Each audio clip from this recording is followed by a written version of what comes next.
Welcome back to my channel, welcome back to the Cotswold Water Park, and welcome back to Horcott Lakes. Now, I'm not actually on the main lake this time.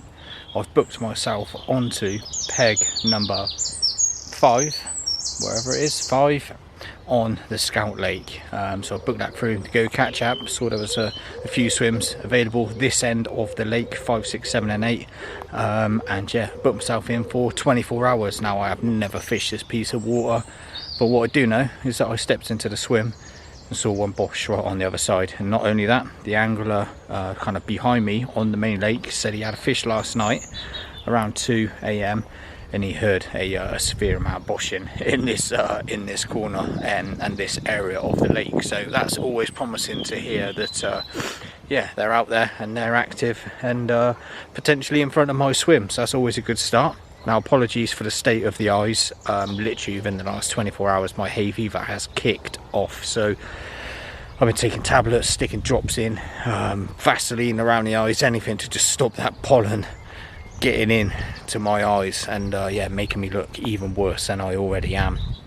But I'm really excited to get going.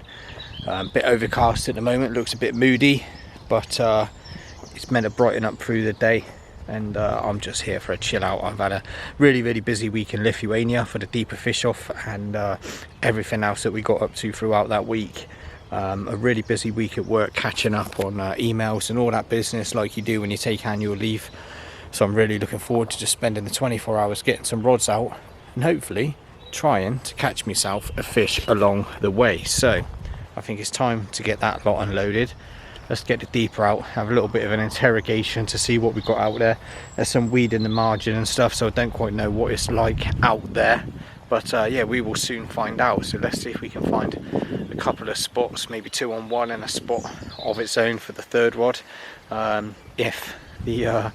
if the lake bed allows, and then yeah, we'll stick some rods out and we'll get fishing. So let's leave it there. I'll catch up with you once I know what I'm doing. What I'll do is, as I'm reeling in, I'll lay some images over the top of the video, just so you can see what I can see really. But wherever that's landed, there is probably, what, I don't know, 4 foot of weed underneath it.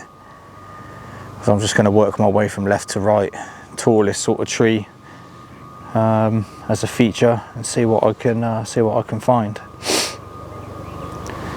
So there we go. So that's looking a little bit cleaner now. That first bit of bulk of weed has dropped off, but there's still probably a best part of 1 foot, 2 foot of weed down there. You can tell because there's no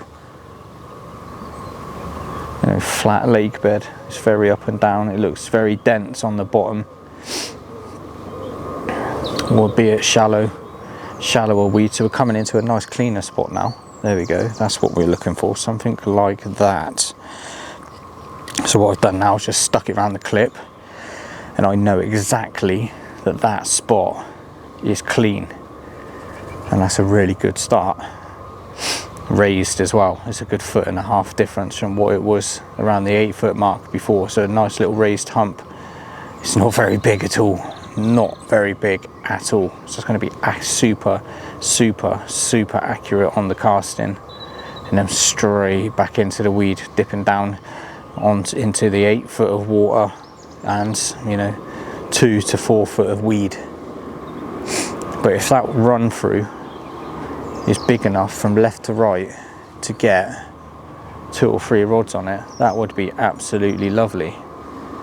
But that's just busy with weed down there now by the looks of it. So about 20 yards or so out, 2 foot, 2.5 foot weed. It's always nice if you can find a spot close in that's clean. You can have your third rod in the margin, but it's not looking like that's going to happen, in all honesty. Chocker with weed, good 2.5 foot of it, and yeah, looks like there's not going to be the opportunity of putting one in the margin yet. I will flick it left and right just to have a look anyway, but That's just off the rod tips now, as you can see, coming at the marginal shelf. So nothing immediately close in. Looks like there is going to be some casting needed, but yeah, straight away I found a spot, which is what I was looking for. Now what I can do is just pan that from left to right and just see how far that spot, that run through kind of starts and finishes. It might be that it allows me to cast the rod, you know, left, middle and right all on that same line, which would be helpful, rather than trying to find, you know, 2, potentially 3 individual spots. So let's get this round of wrap sticks just to get a gauge on how many wraps it is of my 10-foot rods, and then I'll take it out of the clip and have a bit more of a further interrogation and just see if I can pinpoint exactly the start and end of that clear spot, and whether it's big enough to get 3 rods on it.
Coming up to around 5 o'clock, and made the decision just to have the rods in quickly, just check there's been no interference of any crayfish, anything like that. I don't know this lake, I don't know if there's any crays in it, but I do know across the Cotswold Water Park, especially where I live, it is absolutely crawling with them. So I would have been happy to leave the rods out, because I know they all went down with a nice drop, but I just wanted to be 100% on the safe side, so 110% happy that yeah, the baits hadn't had any interference. So as you can see, the rods are behind me, I've had them in, I've wrapped them up, fresh hook baits on them, and I'm just going to literally go plop, plop, plop, 1, 2, 3 onto the spots.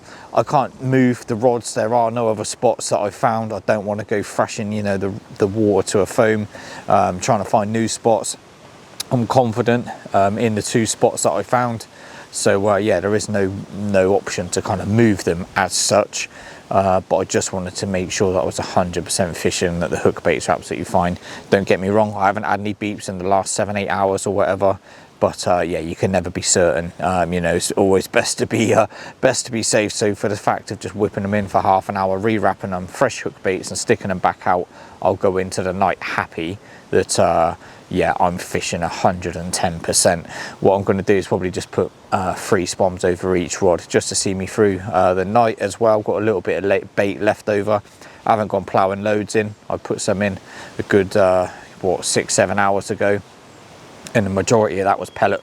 So yeah, that's probably now turned to mush. The water was sort of nearly 19 degrees on the deeper, so yeah, that wouldn't take very long to break down at all. So yeah, that is the current state of play. I need to get those 3 out and then think about getting some food on. I've got the cob down there somewhere. Got the cob down there. I went and bought some chicken thighs this morning. Gonna have that with some fresh salad and coleslaw. And yeah, I'm absolutely looking forward to that because I am starving. Hay fever has slowly let up a little bit. I was absolutely struggling earlier. I had to put my sunglasses on, hat up, hood up, just try and cover as much as my face and eyes as I possibly could. But the wind has picked up a little bit now as well, and it's coming through my swim like a bit of a tunnel, so it's helping push any of that pollen in the opposite direction. So yeah, let's get those 3 out in the lake. Let's get the coals on the go, get some dinner on, and hopefully all the effort of today will pay off before 10 AM tomorrow.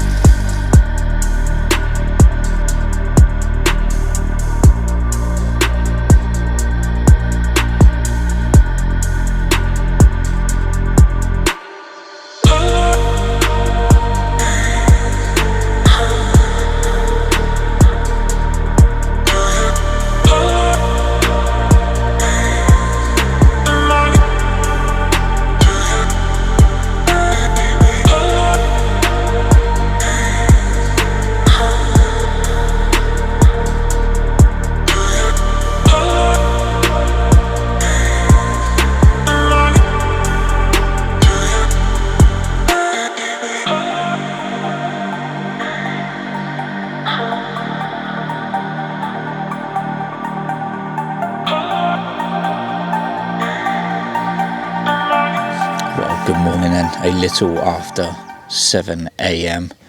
I woke up around 5 AM, captured a few pictures, a bit of b-roll, you know, the mist rolling over the lake and all that sort of business, and yeah, just kind of crawled back into the bed. You know, I can't do anything more. The rods are fishing on the spots. They got bait over them. I can't move the rods, so there's very little that I could do, in all honesty. So yeah, just got back into the sleeping bag, just kind of led there and watched out over the water. And then yeah, I've dragged my backside out of the bag, and then realised I've got no coffee either. So yeah, not a great start to the morning, as you can tell by the bags under my eyes. Yeah, I keep saying it, but the hay fever's just ruined me, to be quite honest, the last 24 hours. So I will be glad to get home and have a proper wash and feel like I have to scrape a layer of pollen from off my face. I just feel fuzzy and furry, and this yeah, it's not been enjoyable, to be honest. But there's still 3 hours left. Do I see a bite happening? Probably not. The sun is blue sky. There's not a single cloud in the sky. I don't see anything happening, in all honesty. So I'll have a slow pack down. I'll make sure my gear's packed away tidy for the next session. But I'll probably wrap the filming up here as well, because yeah, I just, like I say, there's only so many you know, rod shots or scenics you can take without milking it, to be honest. So if you got this far, thanks for watching. It definitely will be a lake that I'll come back to and try again. I like the size. I like the fact that it's weedy, and you have to work at it and find the spots, and that's what I've done, you know, right at the start of the session. So I feel like I put the graft in to find the spots that I needed to fish. But yeah, that's just the way it is. So yeah, if you've watched the video, thank you for watching. As always, get in touch on any of my social media. It's always great to hear from you. Give the channel a subscribe.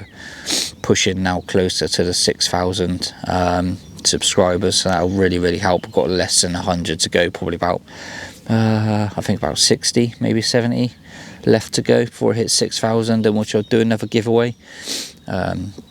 So yeah, your support is always appreciated. So I will leave it there. Hope that one of these 3 bust off in the next 3 hours, and I will catch you next time I am out on the bank.